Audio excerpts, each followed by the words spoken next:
Welcome to the Learning Pines YouTube. We hope this video helps. In this video, I will explain how to get the mint axe in Grounded. First, you'll need to gather specific resources from various locations in the backyard.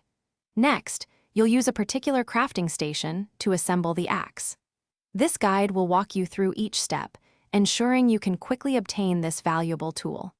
The mint axe is crucial for progressing in the game, allowing you to harvest materials previously inaccessible.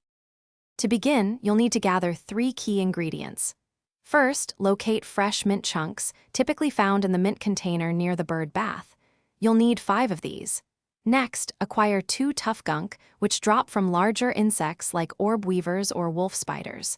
Finally, you'll need 1 boiling gland, obtained by defeating a stink bug. Be prepared for a fight. Once you have all the materials, head to an advanced smithing station.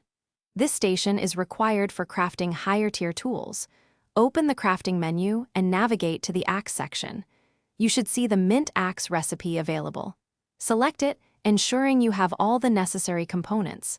Confirm the craft, and your powerful new mint axe will be ready for use. With your new mint axe, you can now chop down tougher resources like husky weeds and large mushrooms, which were previously unbreakable. This opens up new areas and allows you to gather advanced materials for even better gear. It's a significant upgrade that will greatly assist your survival and exploration. Remember to check the description for a link to little trees, black ice, and other great deals. Enjoy your enhanced harvesting. Thanks for watching. Consider subscribing if we helped you.